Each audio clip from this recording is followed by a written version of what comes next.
दुनिया की नज़रें एक बार फिर आबनाए ताइवान पर जम चुकी हैं। बहरुल काहिल के नीले पानियों में जंगी जहाज़ों की गूंज, फ़ज़ाओं में लड़ाका तैयारों की गरज और ज़मीन पर वो मशकें जिनसे बीजिंग लरज़ रहा है। क्या ये सिर्फ फ़ौजी मशकें हैं या किसी बड़े तूफ़ान का आगाज़? चीन का दावा है कि ये इंसाफ की ढाल है। ताइवान का जवाब है कि हम हाई अलर्ट हैं। अमेरिका अरबों डॉलर के हथियार बेच रहा है। जापान जंग के खदशात पर खबरदार कर रहा है। क्या एशिया एक नई जंग के दहाने पर खड़ा है? क्या ताइवान वाकई मुहासरे में है? और अगर एक चिंगारी भड़की तो असर कहां तक जाएगा? आप देख रहे हैं 92 न्यूज़ डिजिटल और मैं हूं सबा चौधरी। व्यूअर्स, चीन ने ताइवान के गिर्द अपनी अब तक की सबसे बड़ी फौजी मशकों का आगाज कर दिया है। चीन की ईस्टर्न थिएटर कमांड के मुताबिक जस्टिस मिशन 2025 नामी इन मशकों के तहत फौजी दस्ते, जंगी बहरी जहाज, लड़ाका तैयारे और तोपखाने को तैनात किया गया है। इन मशकों में ताइवान का मुहासरा, ज़मीन और समुंदर में अहदाफ पर बराह रास्त फायरिंग और फर्जी हमलों के साथ साथ अहम बंदरगाहों की नाकाबंदी की मशकें भी शामिल हैं। चीन की मैरीटाइम सेफ्टी एडमिनिस्ट्रेशन के मुताबिक लाइव फायरिंग की मशकें मंगल तक 7 इलाकों में जारी रहेंगी, जो मजमूई दायराकार और ताइवान के करीब होने के लिहाज से अब तक की सबसे बड़ी मशकें हैं।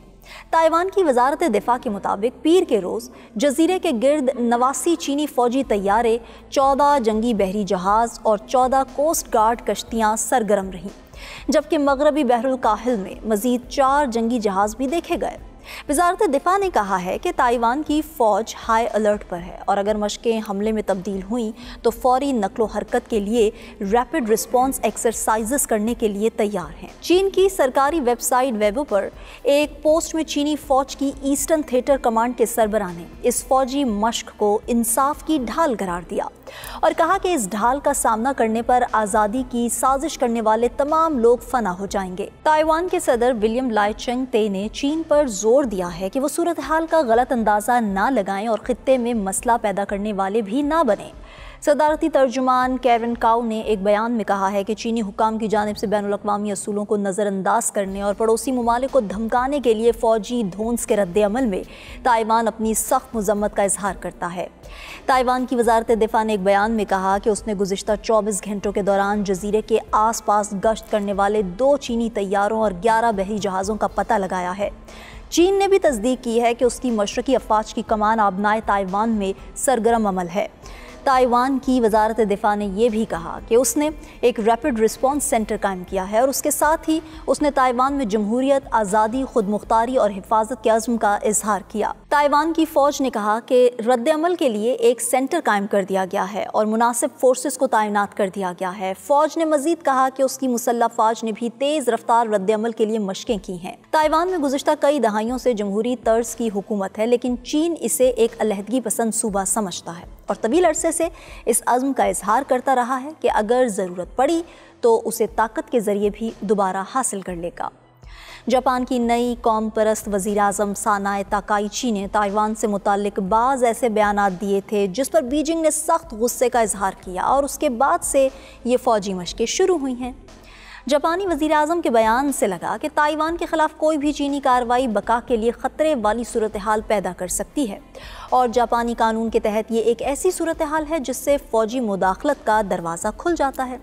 चीन की ये मशकें एक ऐसे वक्त में शुरू हुई हैं जब अमेरिका ने अभी हाल ही में ताइवान के लिए अब तक के अपने सबसे बड़े हथियारों की फ़रोख्त का ऐलान किया है। इस सौदे की मालियत तकरीबन $11.25 बिलियन है। चीन की फ़ौज ने माजी में भी ताइवान के इर्द गिर्द लाइव फायर मशकें की हैं और उसने बंदरगाहों की नाकाबंदी की मशक भी की है। ताहम पीर के रोज़ उसने पहली बार एलानिया कहा कि इन मशकों का मकसद बैरूनी फ़ौजी मुदाखलत का डेटरेंस है। चीन एक तवील अरसे से ताइवान के साथ पुरअमन इत्तेहाद का मुतालबा करता रहा है। बीजिंग के पास इस हवाले से एक कानून भी है जिसमें कहा गया है कि ज़रूरत पड़ने पर वो जजीरे की अलहदगी को रोकने के लिए गैर पुरअमन ज़राए का सहारा भी लेगा। बीजिंग ने ताइवान के सदर लाई चिंगती पर ताइवान की आज़ादी की पैरवी करने का इल्ज़ाम भी लगाया है, जबकि सदर का कहना है कि ताइवान पहले से ही एक खुद मुख्तार मुल्क है और इसलिए उसे बाज़ाब्ता तौर पर आज़ादी का ऐलान करने की ज़रूरत नहीं है। दूसरी जानिब चीन ने ताइवान को असलहा फरोख्त करने वाली 20 अमरीकी कंपनीज पर पाबंदी आयद कर दी है। बीजिंग से खबर एजेंसी के मुताबिक चीनी वजारत खारजा ने कहा कि पाबंदी के तहत इन कंपनियों और अफराद के चीन में मौजूद तमाम असासे मुंजमद कर दिए हैं। चीनी वजारत खारजा के मुताबिक पाबंदी के तहत आने वाले 10 अफराद में अमरीकी दिफाई कंपनी के बानी समेत 9 आला ओहदेदार भी शामिल हैं। चीन के ताइवान अमूर के तर्जुमान पेंग फेंगन ने एक मामूल की प्रेस कॉन्फ्रेंस के दौरान कहा कि हमारा अज़्म मजबूत है, हमारा अज़्म पुख्ता है और हमारे पास अपने कौमी खुद मुख्तारी और इलाकाई सालमियत का दिफा करने की भरपूर सलाहियत भी मौजूद है। खबर एजेंसी के मुताबिक चीन का ये इकदाम गुज़िश्ता हफ्ते ताइवान को $11.1 अरब के हथियार फरोख्त करने के अमरीकी ऐलान के बाद सामने आया है। चीन की वजारत खारजा के तर्जुमान लेन जियान ने कहा है कि ताइवान के मामले पर किसी भी किस्म की हद अबूर करने या इश्तियाल अंगेजी की काबिल मुज़म्मत कार्रवाई का चीन की जानिब से भरपूर और मजबूत जवाब दिया जाएगा और चीन के इत्तेहाद की कोशिशों को नाकाम बनाने की हर कोशिश अंजामकार नाकाम होगी।